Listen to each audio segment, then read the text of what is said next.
Good morning. Thank you for being with us this morning. My name is Bee Nguyen, and I represent District 89, which is City of Atlanta and DeKalb County. Today, under the leadership of our House Minority Leader, Bob Trammell, and our Senate Minority Leader, Steve Henson, we stand as a united front in opposition of Senate Resolution 587, or the English-only resolution. We are supported by Asian Americans Advancing Justice, the American Civil Liberties Union, the Anti-Defamation League, the Atlanta Jewish Committee, and Forward.us. Senate Resolution 587 is unnecessary legislation that does not seek to solve a problem, but instead creates one by hurting Georgia families and business. As it stands, English is already designated as Georgia's official language. This 1996 provision specifies that though English is our official language, the code should not be used to deny any constitutional rights, would enable state agencies to print official documents in forms in other languages, and shall not apply when it interferes with public safety, health, or justice. Senate Resolution 587 amends this code without providing any evidence that our existing legislation is harmful to the state of Georgia and puts us at risk for violating federal law. It sends the message to immigrants and the sons and daughters of immigrants like myself that Georgia does not want us to live here, work here, or bring our families and businesses here. Just recently, for the 5th year in a row, Georgia was touted as the #1 state for business. Protecting our reputation as a welcoming state will attract, retain, and produce a stronger workforce, and certainly immigrants are a vital part of our economy. Over 40% of Fortune 500 companies in the United States were started by immigrants or children of immigrants. In Georgia, 6 of our 17 Fortune 500 companies were founded by immigrants, including Home Depot, UPS, and Southern. At least one of these, Mohawk Industries, is located in rural Georgia. Together, these industries bring in $208 billion in revenue per year and employ 860,000 people. In the last few years, companies such as Kia, Mercedes-Benz, and most recently Peugeot have opened offices in our state. Kia is a Chinese word for to rise or come out of. Benz originates from Carl Benz, the German creator of the first petrol car. And Peugeot is the name of the French man who invented the first steam tricycle.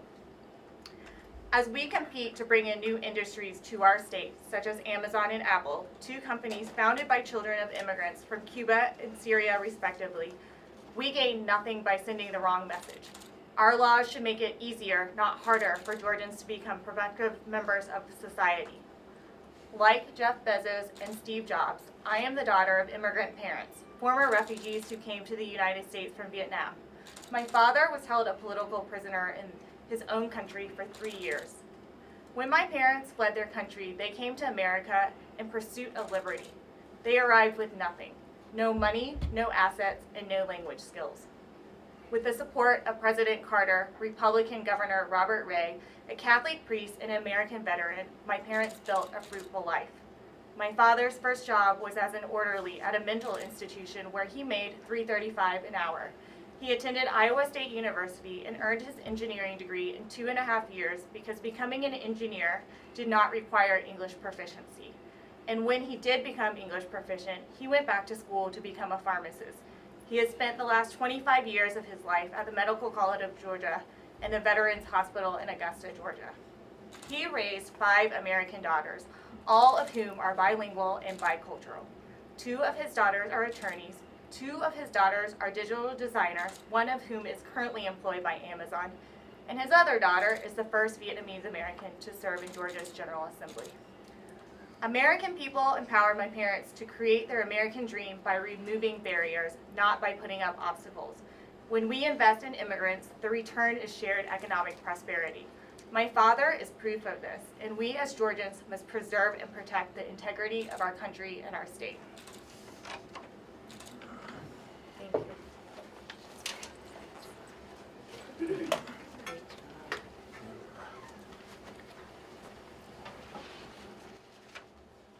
Morning.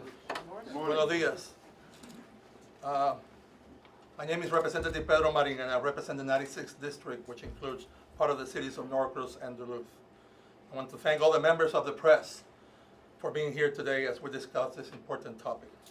Republicans in Georgia have introduced this English-only constitutional amendment since 2006, usually during an election year, because they think this is a good politics and will help them get elected. This is another black eye on the great state of Georgia. The game they play with the lives of Georgians and our economy is harmful and dangerous. And we will keep fighting to stop this bad bill because we believe in a Georgia that welcomes everyone.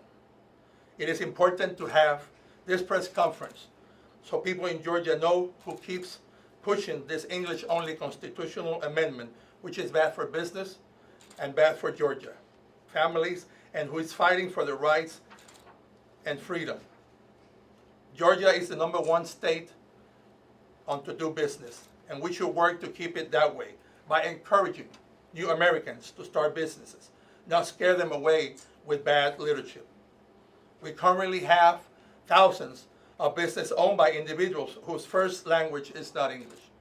We should never be seen as a state that discourages new businesses from being established because of the language they speak. We should be working to make it easier for entrepreneurs to start businesses or grow their business to working to stifle them. Acts like this discourage the welcome environment that many companies look before relocating or establishing. Nobody wants to have their employees in a place that will not be liked or welcome. This constitutional amendment will have a chilling effect on our business-friendly environment and our economic development. Economic development is not a game. It will make it harder for our fellow Georgians to participate in our democracy and economy. This also hurts family. My story goes back in 1995 when we moved to Georgia as a corporate transfer, and we were fortunate that Georgia had Spanish on their driver's test. So I had the dominance of the English language, my wife didn't. So we were fortunate that Georgia offers that to her, and she passed the exam, she had their license, and she became a productive person. And that's what we want with our immigrant community. When they come to Georgia, they feel welcome and they will be a productive Georgian. Thank you. Good morning. My name is Sandra G Scott, and I represent House District 76, which includes Clayton and Henry County.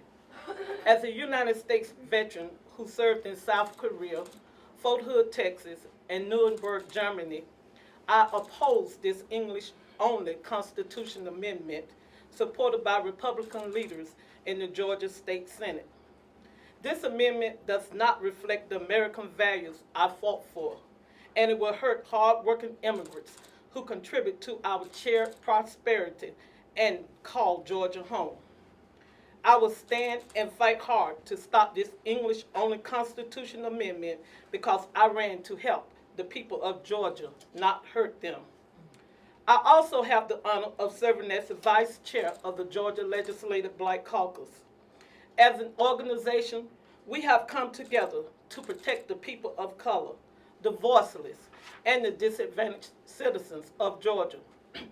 We are working to address and overcome the social and economic challenges of our communities, face and build an inclusive economy for all Georgians.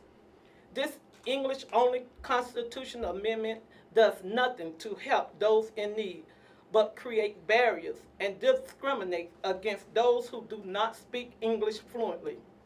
Dr. Martin Luther King Jr. said, "Injustice anywhere is a threat to justice everywhere." Passing this amendment will be an injustice to Georgia. So I will stand by my colleagues, fight against this harmful, discriminatory constitutional amendment, and continue the march towards justice, because discrimination against any community, especially those who do not have a voice, is unacceptable in Georgia.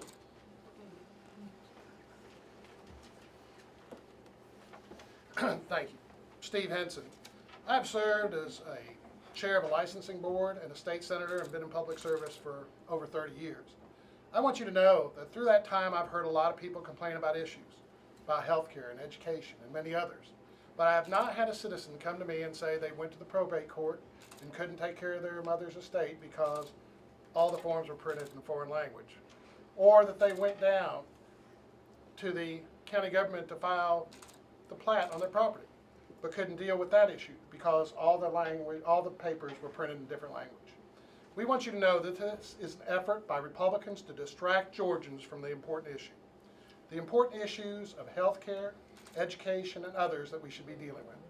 We know in Georgia that we should expand Medicaid, create jobs, and save lives. We know in Georgia that it's wrong that our educators are not getting a raise this year because the priorities of this General Assembly is set in the wrong place. We are in a new time. We need to move forward with strong public education. We need to advance health care. And we should not be distracted or allow the tactics of the Republican Party to distract the people of Georgia from these important issues. Thank you very much. Good morning. Thank you for being here. I'm Senator Elena Parent. I represent the 42nd Senate District in DeKalb County. The proposed English-only amendment, which would make English the official language of the state and require all state officers and agencies to conduct official business and communication in English only, is simply bad news for Georgia. This type of legislation is designed to shrink the rights and opportunities for immigrants in Georgia, probably designed to send a message that actually we don't want you here if you don't speak our language or look like those of us who want to come out and vote for this amendment.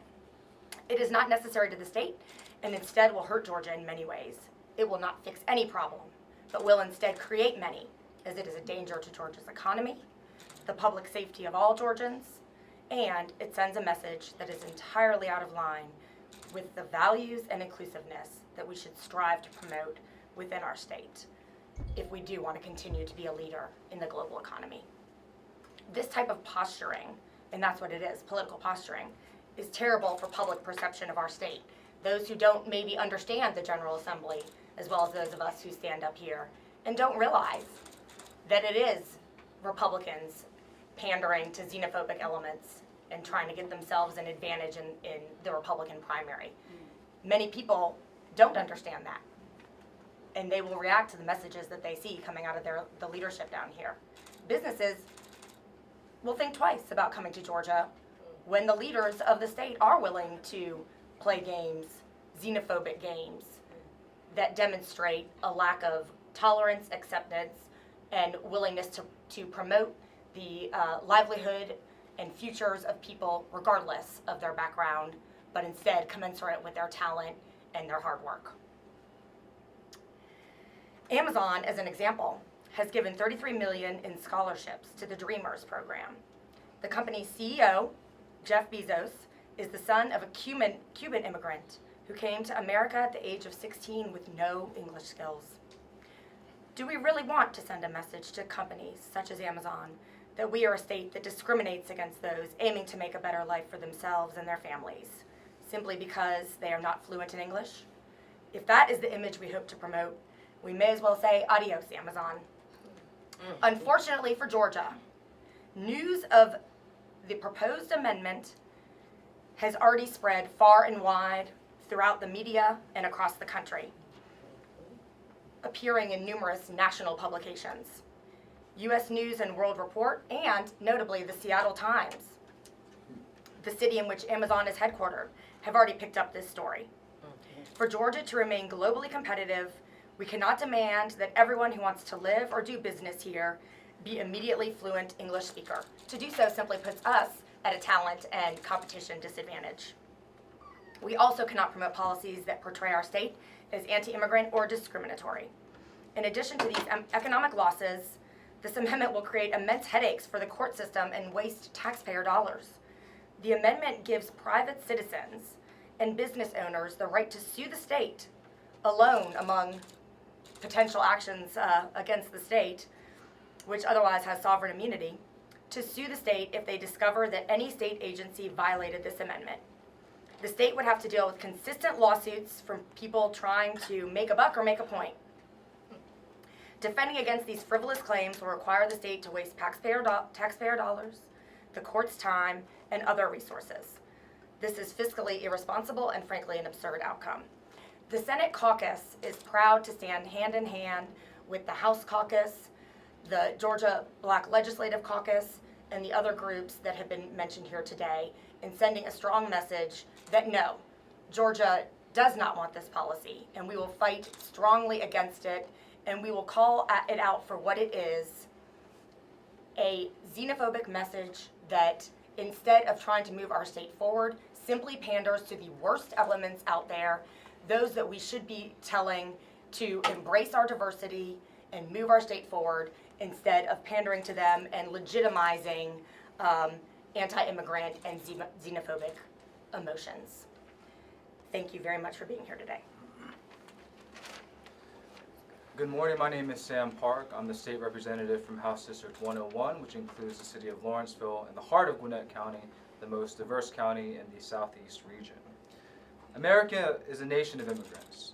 I'm the grandson of refugees and the son of Korean immigrants. I'm also a native Georgian, born and raised here. I'm proud to call this state my home and honored for the opportunity to serve my state and country and give back because of everything my country has done for me. From a world-class public education to life-saving healthcare, I was given opportunities to pursue my American dream and rise from humble beginnings as a son of immigrants who spoke no English to become a state legislator who can now help determine the direction of this state. This English-only constitutional amendment, co-sponsored by nearly every Republican state senator, would shut the door on those opportunities for the next generation of Georgians who, like me, come from hard-working immigrants yearning to breathe free. All of these anti-immigrant proposals try to use fear of change to divide us and attack communities who do not have a voice or a seat at the table. Trying to create barriers to prevent immigrants from fully participating in our society will do nothing but hurt Georgia families and our economy. And that is unacceptable as a Georgian and as a man of faith. Growing up in this state, I was taught that I should treat every person I meet with dignity and respect because they are a child of God. I was taught to love my neighbor as myself, to treat them as I would want to be treated, and there are no exceptions to that commandment. I was taught to be a voice for the voiceless and to fight for the poor and needy. So I, along with my colleagues in the Georgia House and Senate Democratic Caucus, will continue to fight to stop this English-only constitutional amendment and any other anti-immigrant legislative proposal Republicans may introduce to hurt Georgians, so that we together can build a Georgia that embraces and uses our diversity as a strength for the benefit of all, instead of a weapon to harm the least among us. With that said, I'd be happy to open the floor to any questions to any of the legislators who are with us today. Have you gotten any reading from Governor Deal on what might happen if this somehow was passed? Well, this is a Sure. Come on, man, you know the game, brother. Well, we heard today Governor Deal talk about the Religious Freedom Bill, stating that he did not see a need for it. We think this would be a similar situation where there is no need for it, and it would only possibly cost Georgia jobs. So hopefully he would not be supportive. It is, though, a constitutional amendment that would require 2/3 of the legislature, so he would not have a chance to veto or take action. So it is important that the Democratic Caucus and the Senate and the House stay strong and try to draw the issues that are important to the people of Georgia to the forefront: education, health care, and many others. Thank you. Can you stop this legislation from going forward without Republican support? In both the House and Senate, we do have, over the constitutional threshold, we can prevent a constitutional amendment if we stay united.